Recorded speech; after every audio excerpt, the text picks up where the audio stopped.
উনি উনি কেন ওনাকে প্রতারক বললো? উনি কেন প্রতারক বললো?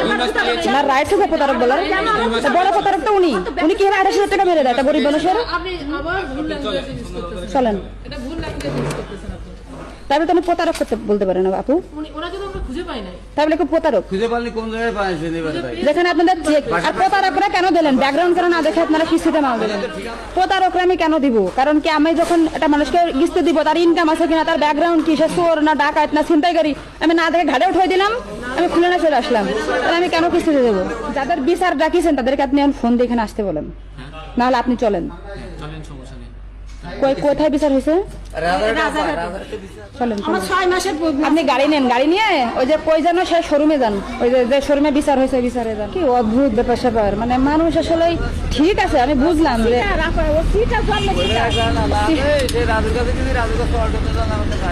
আপনি ওই কোথায়, এটা কোথায়? এটা মনিরামপুরের জাতি, ওই মনিরামপুর মোটরসাইকেল শোরুম যেটা, ওই শোরুমে যান, আমি আসতেছি। আসসালামু আলাইকুম, ভালো আছেন? ইনি দেখুন ওই মালটা দিল, মনে করেন ওটা গরিব মানুষ, আপনি জিজ্ঞাসা করেন যে কাকে গ্রান্টেড রেখে দিয়েছে মালটা। আমার কথা কি আপনি বুঝেছেন? মনে করেন আপনার দোকানে আমি একটা বাইক কিনতে আইছি, আপনি মনে করেন আমরা চেনেন, এবার আপনি মানে বাইকটা কিস্তি দিলেন, আমি মনে করেন এই নিয়ে মনে করেন ওই নোয়াখালী চলে গেলাম, মানে আপনি তো একটা লোক থেকে যারা ধরবেন, সেই লোকটা কাকে দিয়েছে, মানে সেই গ্রান্টেডটাকে তাকে ডাকতে বলেন। এটা কোনো কথা আঙ্কেল? উনি হাজবেন্ডকে, ওটা পরিবারের লোক। আমি জানছি যে এটা কি আমি মানে আঙ্কেল আপনি কি আমার কথা বলছেন? আমার আব্বা যদি আমার সাথে পলাই চলে গেল নোয়াখালী, মনে করেন আমার আব্বা গ্রান্টেড, আমার মা গ্রান্টেড, আমার ভাই গ্রান্টেড, আমার বোন গ্রান্টেড, আমরা এখন একটা জিনিস চুরি করে নিয়ে আপনার কাছে বাইক নিলাম আঙ্কেল, নিয়ে আমরা একদম সহপরিবারে চলে গেলাম চট্টগ্রাম, এবার আপনি আমার কই ধরবেন? জামিনদার তো হয় পরিবারের লোকজন, পরিবারের লোকজন। আপনাদের সিস্টেম কি বলে? পরিবারের লোকজন জামিনদার। আচ্ছা পরিবারের লোকজন, পরিবারের লোকজন জামিনদার ছিল। সিস্টেম এটা কি সিস্টেম আপনাদের? আচ্ছা ওয়ালটনের সিস্টেম এটা। ওনার হাজবেন্ড জামিনদার ছিল না। আচ্ছা আপনার, আমি ওনাকে চিনি না, আপনি আমাকে বলেন সিস্টেম মানে ওয়ালটনের রুলস কি? হ্যাঁ জামিনদার থাকে। জামিনদার হাজবেন্ড থাকলে হবে? হ্যাঁ পরিবারের লোকজন থাকলে হবে। শিওর? আচ্ছা গেল। এবার আপনাদের এটা তো একটা, আমি এটা বিশ্বাস মানলাম, আপনার কথা মানলাম। এবার টাকাটা যে আপনি যে মনে করেন আমি গরিব মানুষ, আঙ্কেল গরিব মানুষ, এবার আঙ্কেল একটা মাল নেছেন এখন কিস্তি দিতে পারতেছে না, তার অ্যাবিলিটি নাই, মনে করেন দাম 60,000 টাকা দাম, আঙ্কেল 40,000 টাকা দিয়েছে, কথা বুঝেন? আর আঙ্কেলের টাকা দেওয়ার অ্যাবিলিটি না, আপনি এটা খুলে নিয়ে আসলেন, এবার ফেরত টাকাটা আপনার ফেরত দেওয়ার সিস্টেমটা কি? মানে এটা আপনাদের ওয়ালটন আমি এটা জিজ্ঞাসা কি সিস্টেম? আমি ওটা জিজ্ঞাসা করছি যে আপনাদের সিস্টেমটা মানে আমাকে বলেন। 30% নাকি 20%? যে আমিও জিজ্ঞাসা এটা সিস্টেমটা আমাকে বলেন। ওনাকে যে সুযোগ দেওয়া হয়েছে, ওনার 1 টাকা লস দেওয়ার দরকার নেই। এই প্রোডাক্টটা এই যে আপনি কি ভাই আমার কথা, ওনার অ্যাবিলিটি নেই ভাই, না তাহলে অন্যত্র বিক্রি করে আমরা টাকা সমন্বয় করব, সেই সুযোগ দেওয়া হয়েছে না। কি তাতে আবার 2,000 টাকা দেবেন আপনি? না তাও তো দেয়া হয়নি মনে হয়, হয়েছে না? আচ্ছা আমি একটু বলি, প্রত্যেকটা জিনিসেরই তো সমাধান আছে। অবশ্যই 100%। এখন ওনার রুলস আছে, উনি একটা ব্যবসা করে, ম্যানেজার আছে, সেটাই আপনি ওর ওখানে যে বসে আগে দেখেন। আমি দেখে আইছি আঙ্কেল, হ্যাঁ কিস্তি আপনারা যদি প্রোডাক্ট এখন দিয়ে দেয়, মনে করেন আমি আর আঙ্কেল মনে করেন যে নতুন গ্রান্টেড হলাম, কারণ বাকি টাকা কি আপনি দিতে পারবেন? 6 মাসের মধ্যে? হ্যাঁ হ্যাঁ দিয়ে দিতে পারবো। আমি কিন্তু হিসাব কিতাব করে দিবেন, আচ্ছা ঠিক আছে দিয়ে দিতে কারণ টাকা না দিয়ে কিন্তু উনি আমারে ধরবে। আচ্ছা ঠিক আছে ধরবেন আপনারা, আমি 6 মাসের মধ্যে হ্যাঁ এটা আপনি দায়িত্ব নেন তো একটু দেখি। যেহেতু আমার যশোরের মেয়ে, ও ধরেন ব্লগার, ওর পরিচিতি আছে, ওর আমি চিনি, একটা ভালো সম্পর্ক, বুঝেছেন? ও এটা এসছে অসহায়ের জন্য এসছে, কিন্তু আসলে গোড়ায় কিন্তু আমরা কেউই জানি না। সেটাই আমরা আপনিও রুলসের মধ্যেই গেছেন, হ্যাঁ এখন একটু ও গ্যারান্টার তোমার হওয়া লাগবে, কিন্তু হ্যাঁ আমি হবো। এটা কিন্তু মাথায় রাখতে হবে। কথা বললে তো হয়ে যাচ্ছে, চলেন আমরা আবার যাই ওখানে ওয়ালটনের শোরুমে যাই। সপ্তাহ যদি বলে আমি এখন এটা সমাধান করে দেবো, আপনারা মঙ্গলবার এসে প্রোডাক্ট নিয়ে দেবো। হয়তো ব্যস্ত হয়ে গেল। বলে আপনার টাকা ছিল বাকি 35,000 টাকা, তার থেকে আপনি 5 মাসে শোধ করবেন, মানে এটা তো ফয়সালা হয়েছে, লাস্ট ফয়সালা হয়েছে এটা, তাই তো? 5 মাসে শোধ করা লাগবে। 15 তারিখ থেকে ডেট শুরু হয়েছিল, এখন গ্রান্টেড আমি।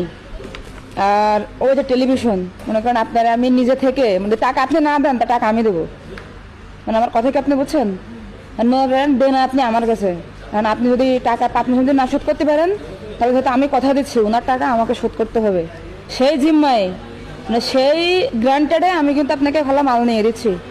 আমি একটা কথা বলি না, বলেন। আমি চাই না যে তুমি আমার জন্য এত কষ্ট করেছো, তোমার মান সম্মান দাও। হ্যাঁ ঠিক আছে, গুড, মানে এই কথাটা মাথায় থাকে, ঠিক আছে? যেহেতু আপনি আমার ফোন করে নিয়ে আসছেন, বুঝছেন? আর ওনারও তো একটা চাকরি আছে, উনি একটা চেয়ারে বসছে, ওনার তো একটা দায়িত্ব আছে নাকি। সে তো অবশ্যই। কিন্তু আপনি গরিব মানুষ, আপনার থেকে ওনার ভুল বেশি ছিল, মানে আপনার এই মাল দেওয়ার পিছনে বাকি দিতে হয়, আপনার ব্যাকগ্রাউন্ড দেখতে হবে। উনি তো হুট করে বিক্রি করার জন্য আপনাকে মাল দিতে পারে না, বুঝতে পারছেন? এই গেল। এখন এই 7,000 টাকা ওনাকে পেমেন্ট করে দিচ্ছি ভাই, এই 7,000 টাকা আপনারা কিন্তু দিত না, তাও এই যে আমি আপনাকে সাক্ষী প্রমাণের ভিত্তিতে দিয়ে যাচ্ছি।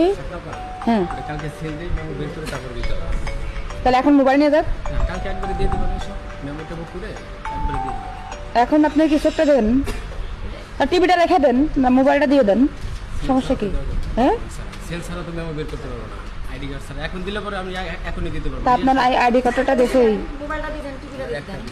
হ্যাঁ, আমি কালকে নিয়ে এসে বিক্রি নিয়ে যাবো। আপনি আপনি সব কমপ্লিট, সব না বানা আসলে চলবে। আপনি কালকে এসে নিয়ে যান। আপনি মোবাইল নিয়ে যান। না দুইটাই মেমো করে। আপনি ঝামেলা পাকাবেন না, আপনি অনেক ঝামেলা করেছেন ভাই, আপনি আর ঝামেলা করেন না প্লিজ। আমার কথা শুনেন, মেমো ছাড়া এটা বের করা যাবে না। না, আপনার মেমো আপনার নামে করেন। দুইটা মেমো করে তারপরে আচ্ছা, ওটা টিভি রেখে যাচ্ছে, সমস্যা কি? দুইটা একসাথে সেল। আপনি এখন কি করবেন করেন। আপনার আগে তো কাউকে দরকার হয়নি, এখন তো অনেক দরকার হচ্ছে। যখন দিছিলেন শুরুতে তখন তো কোনো প্রতিবেশী গ্রান্টেড। ছিল এখন আবার নতুন তা- করে আমি বলছি শুনুন, আমার ছেলের শহীদ দাম তো, আমার ছেলে ঈদুল আসছে। ছেলে শহীদ দিবে। আপনাদের টাকা আমরা মারবো না, আমরা সেরকম মানুষ না, আমরা গরিব হতে পারি। এই টাকাটা আমি নিয়ে আসি না, এই টাকাটা আমি নিয়ে আসি আমার বাইরে জামিনদার থেকে। স্বপ্ন বাকি আপনার জন্য দামি দর আপনি শুরুতেই কেন এই জামিনদার মামিনদার নাচে মাল দিলেন ভাই? আপনি ঝামেলা করতেছেন কেন? সবই ছিল। কই সে জামিনদার কে ছিল খেলা? জামিনদার আমার ছেলে ছিল। আঙ্কেলে ডাকেন, আঙ্কেলে ডাকেন।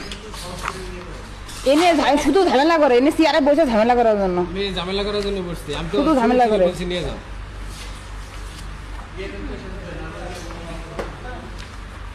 আমি কইছি যে টাকা যদি না দেয় আমি দেবো, আর কোনো কথা আছে? তাও ঝামেলা পাকাচ্ছে। ঝামেলা এখানে আপনার সিগনেচারটা।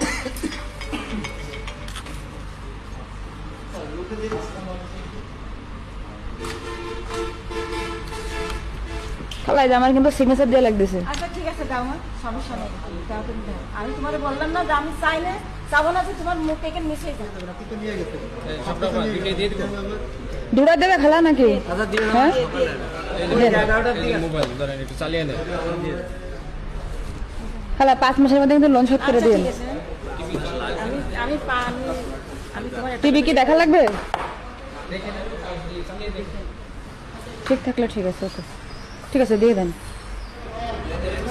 নেক্সট টাইম কিস্তিতে মাল দিলে অবশ্যই তার ইনকাম সোর্স এবং হচ্ছে এগুলো দেখে দেবেন। জায়গাটাকে কিস্তিতে মাল দেবেন না, 100% আপনার দায়িত্ব। আপনি এটা অবশ্যই দেখে দেবেন, তার ইনকাম সোর্স কি, তার মান্থলি ইনকাম কত, তার ব্যাকগ্রাউন্ড কি, সে কি করে, এগুলো না দেখে যদি আপনি আর নেক্সট টাইম কাউকে মাল দেবেন না। আপনি আগে জানবেন যে ও কয় টাকা ইনকাম করে মাসে, ও তো ভদাগুলো ভবঘুরা। আপনি না দেখে মাল দিয়ে পরে মানুষকে অত্যাচার করবেন না, এগুলো অন্যায়।